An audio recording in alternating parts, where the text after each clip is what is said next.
And there you have it, folks. The 2023 NFL season is over. Congratulations to the Kansas City Chiefs who got it done tonight versus the San Francisco 49ers. Overtime game, seventh longest game in NFL history. And Patrick Mahomes gets his third Super Bowl. He's going to be Super Bowl MVP, greatest of all time. We're watching our generation's version of Tom Brady, Michael Jordan, Tiger Woods, whatever you want to call it. That's not even up for debate. If you want to debate that, go talk to a brick wall. Mahomes and what he's been able to do with this team, throwing the ball, McCole Hardman, Justin Watson, Marquez Valdez-Scantling, he is on another level. Congratulations to Kansas City. Great season from San Francisco, but unfortunately came up a little short. We will talk more about this game tomorrow morning, 9 a.m. Eastern Standard Time. Make sure y'all tap into the show with me and Jay Rich. Wake up with Ray G. We are here to talk some rookie ADP. Let's turn the page over. Dynasty doesn't sleep. Congrats to the Chiefs, but we got to talk some damn rookies. I'm glad you're here. Glad you're tapped in. If you're new to the channel and you stick around to the end of the video and you find the information actionable and or entertaining, hit that thumbs up button, like the content, subscribe to the channel. But let's get into it. Rookie ADP right now. Destination Devi. Let's get it. Okay, let's get it. Bitch, let's get it. Woo! Welcome back. Y'all know who it is. It's your boy Ray G. I'm glad y'all are tapped in this evening, February the 11th, 2024. Super Bowl over. Rookie drafts are in full swing. The NFL Combine is in a couple of days. I am excited. Rookie draft season is upon us officially. And I want to take a look at some mocks that we're running over at Destination Devi. Over 15 Superflex rookie mock drafts, tight end premium, because most of us play in TEP leagues. So if you're in a fantasy league, tight end premium, whether it's 1.5, 1.75, and I just want to highlight a couple of pockets, maybe some discrepancies in the market, some big shifts that we could see play out, especially after the Combine as we approach the Pro Day season and inevitably the NFL draft. So we're going to look at some ADP that we've been collecting from our mocks, and I highly encourage you all to join the community, join the squad, patreon.com/allgas, or go to destinationdevi.com. So let's dive into it real quick. Pull up the ADP, and we're going to talk about it right here. So what you're looking at now is a nice little composite that JB, Jordan Backus, our director of analytics over here at Destination Devi, created for us, showing 2024 rookie ADP Superflex 1.75 tight end premium through today, actually tomorrow, but you get the point. Updated through the 12th of February, and you can see what you're looking at. The blue represents the wide receivers, pink line quarterbacks, gold line tight ends, and green line the running back position. And then you'll see like the highest that they've been drafted. So you see Marvin Harrison, Caleb Williams, both have been drafted 101 overall. You see that right here at the bottom on the what's that, the y-axis, the x-axis down there. And then you'll see where they're sort of the average, the median of where they've been drafted right there, that black point right there. So when you're looking at this at the top, Marvin Harrison Jr. actually so far through our mocks 15 plus is being drafted as the 101 in Superflex. And let me say this. I understand why people would do that. I understand why with the volatility of the quarterback position, a lot of people feeling burned from Bryce Young last year, a little bit discouraged the fact that you didn't get a full season of Anthony Richardson. And the case for Marvin Harrison Jr. as the 101 is simply this. He is going to be valued as a top 5 dynasty wide receiver the moment he hears his name called, whether you agree or disagree. The liquidity in that name, in that asset, Marv can probably buy you damn near any other wide receiver not named Justin Jefferson, Jamar Chase, CeeDee Lamb, maybe, but most people want Marvin Harrison Jr. He's got a second-round ADP in FFPC high-stakes leagues, as well as the early underdog big board mock drafts. So this is a player who is being valued as a top asset. So when you're looking at his ADP in particular, there's I don't think it's a big question as to why he's being valued as potentially the 101 in Superflex rookie drafts. Again, whether you agree or disagree, what's interesting as you go down through these mocks is Caleb Williams and Jaden Daniels both have been selected 101 in our mocks. Caleb Williams being the QB1 by far majority of the time. Caleb is coming off the board as QB1 with Jaden Daniels, my personal QB2, being drafted as the QB2 in 2022. And this is no slight to Drake May. Drake May is still an incredible talent, a dope quarterback. I want me some Drake May. I've drafted quite a bit of Drake May early in the 25 underdog drafts that we've been a part of. Scott Connor and I doing some FFPC taken Drake May a couple of times as well.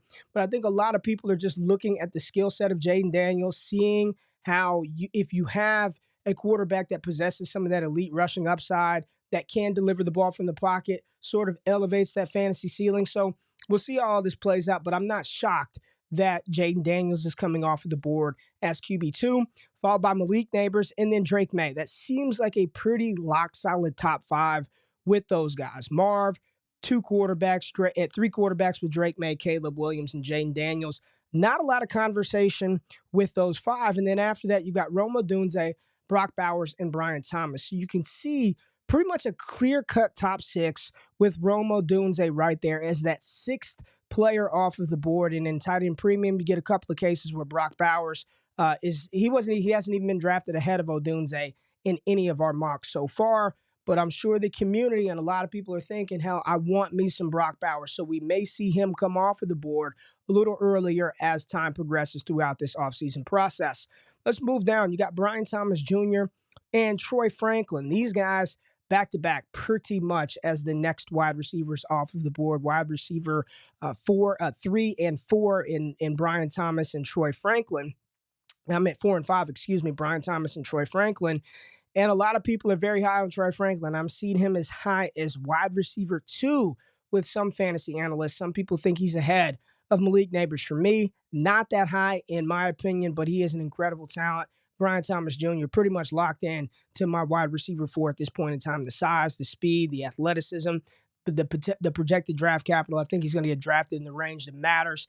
Bring something different to the table, a prototypical type X. We don't see a lot of 6'4", 200-pound X wide receivers in today's NFL, but BTJ can do it on the outside, inside. He's got the speed, the athleticism. And if you guys have not checked out my Malik Neighbors prospect profile that's on the channel, he was a higher-rated recruit than Malik Neighbors coming in at LSU. So he's got the pedigree, he's got the size, got the athleticism, he's got the talent. Brian Thomas Jr. and a phenomenal, phenomenal prospect. Here's where things get interesting. You see J.J. McCarthy coming off the board for us, solidified in the first round. He's been drafted as high as, 109 in our Superflex, and as late as the 203. And this is one where once we get to the process, I do not believe J.J. McCarthy is coming off the board in the second round. He is going to be a high first-round pick in the 2024 NFL Draft. And while there are questions about what he can do at the next level because we just have not seen it from J.J. McCarthy, I think the tools, the talent, the traits are there. A lot of people taking shots on the Will Levises, the Anthony Richardsons of the world. I have no problem taking a shot on J.J. McCarthy, especially if the NFL agrees and he gets the requisite capital getting drafted in the first round. We're seeing anywhere inside the top 12, top 15 lock for J.J. McCarthy. I'm not calling anything a lock in February, but I do believe he'll be a first-round pick. And in Superflex formats and fantasy football, I'm not fading that. Let's go down the ADP board a little bit more. Got Xavier Worthy, Keon Coleman, and A.D. Mitchell. That's sort of like the next crop of wide receivers. I was having a conversation with Scott Connor today, and we were talking about the Chiefs needing to draft a wide receiver. And he was like, man, it'd be dope if they can get Odunze. I'm like, hey, that's probably not happening.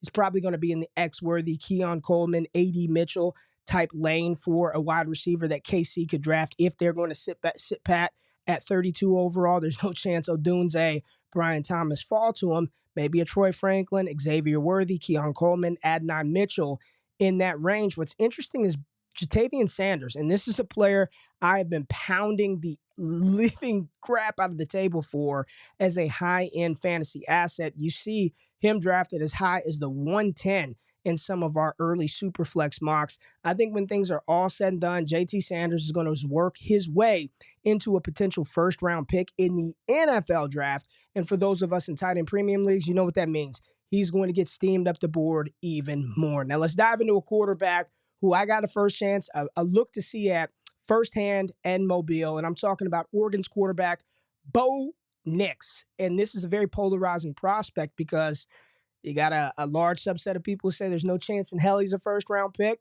And you got some that say, man, he's locked into the top 20. Now, what's interesting is when you look at his ADP and where he's going, it's all over the place. As high as the, the 108 and as low as damn near, the 211. And I think I probably took him in that draft at 24, 25 overall. Like, no way. I don't see a world in which Bo Nix is going to fall that far. You see that again. Look at the pink line. Michael Penix, look at the range, anywhere from the 111 all the way to the 29th pick in rookie drafts. That, y'all, folks, that's a third round pick for Michael Penix, a third round pick. Now, his average, the median where he's going, what's that, 19th overall? So that's what, the 208, 209, something like that for Michael Penix Jr. Again, it's all going to boil down to where the NFL selects him. I got a lot of people in the draft scouting industry that say this guy's still going to be a first round pick, a top 40 asset. If he's a top 40 pick or potentially even sneaks into the first round, you cannot let him fall to the damn third round, back of the second round, even if you don't like the player. Think about this. Will Levis. When Will Levis was drafted, nobody wanted him. Everybody thought he'd be a first round pick. He falls to the top of the second. Will Levis stinks. He's on Tennessee. The team sucks. There's no upside. He gets in there, throws 4 touchdown passes, and his ADP and his price and his value skyrocketed. And if you didn't believe in Will Levis, the talent at that point in time, you had a window and an opportunity to get out and at least cash out on some of that asset and get some of that back. Now, if you took that, who knows? But there was a moment in a window for you to cash out on that opportunity to move Will Levis.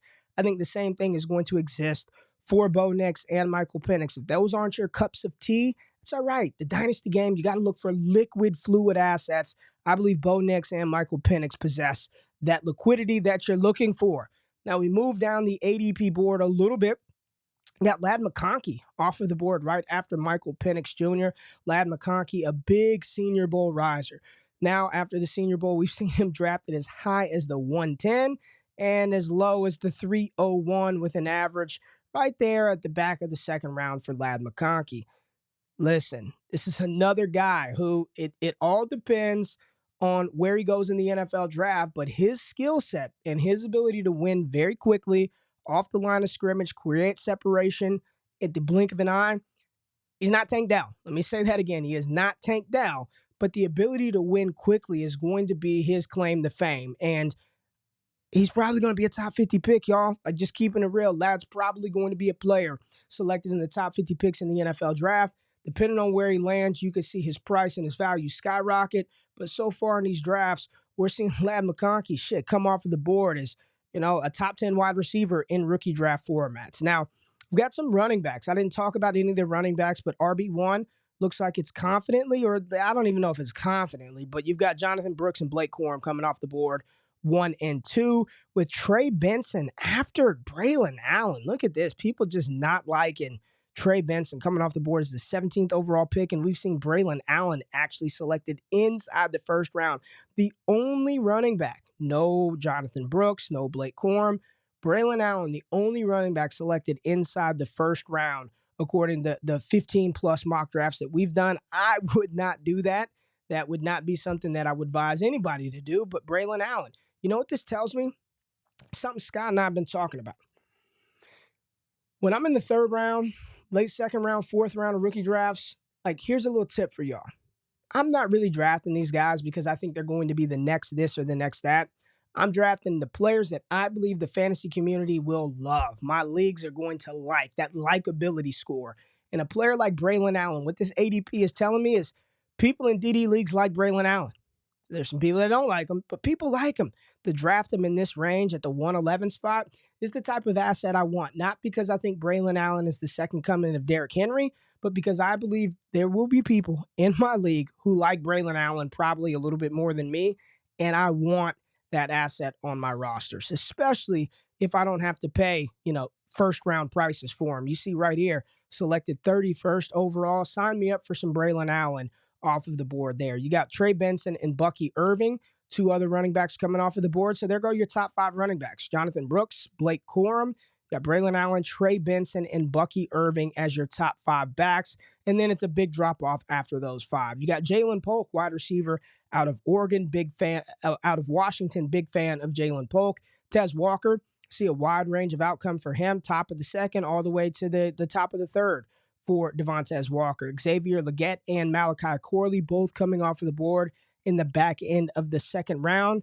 And then we get to this long blue line right here, and that is, no pun intended, Big Blue's Roman Wilson. Yes, this young man, shout out to my dog Gene from Off the Line Fantasy, who recently posted some of the tools that we have on DestinationDevy.com that compared Roman Wilson's final season with Amon-Ra St. Brown's final season of collegiate competition. And I'll just have to say, he makes a compelling case just based on some of the data in those graphs. Roman Wilson, big riser after his week in Mobile a couple of weeks ago. And this is a player that I believe is going to test very, very well at the NFL Scouting Combine in a couple of weeks and only continue to elevate his stock. This is a player for me that is creeping, not even creeping. He is on an elevator ride up my draft board, my rankings. Roman Wilson can play. Again, the $1,000,000 question, why the hell was J.J. McCarthy not throwing the ball when you got talent like Roman Wilson, you got Cornelius Johnson, they got a bunch of tight ends over there at Michigan with the dominant running game of Donovan Edwards and Blake Corum. But I do believe when it's all said and done, Roman Wilson is going to be a player that we are drafting a lot higher than this ADP is suggesting right now. We've seen him go as high as the 203 in some of these drafts. And, if he's going 203, you got Tez Walker damn near sneaking into the first round. Ladd McConkey being drafted in the first round. Roman Wilson absolutely should be a little bit higher than where he is. He's coming off of the board after Corley, after Leggett. So this is still an opportunity to catch some value on Roman Wilson. The ADP is not quite caught up to the steam after the Senior Bowl. Marshawn Lloyd, Will Shipley, and you got some Jalen McMillan jumping in there a little bit. Wide receiver from Washington. Phenomenal trio there. And then you've got the biggest line of them all, and that's who we are going to talk about. You saw him on the thumbnail. He won the Senior Bowl MVP in the game. My favorite interview down in Mobile that week, Spencer Rattler. Yes, this young man is starting to accumulate a lot of hype. A lot of hype, not just in the fantasy football community, but in the NFL draft space as well. I've seen some mocks with Spencer Rattler at the top of the second round in the NFL draft. Now, I think when it's all said and done, he comes off the board on day 2. I do not think he will leave day 2. And that's not saying a lot, right? When we look back at past drafts, 2022, day 2 in the third round, Malik Willis, Matt Corral, and Desmond Ridder all came off of the board. We saw Kyle Trask and Kellen Mond come off of the board day 2, late second, early third round pick. The arm talent is there. Just a couple of years ago, we were pegging Spencer Rattler to be the number 1 overall pick of the Houston Texans going into the 2022 class. That didn't happen. We all know what happened. Caleb Williams comes in. He's got to transfer out. But the maturity, the growth, he's performed in the Big 12 and the SEC.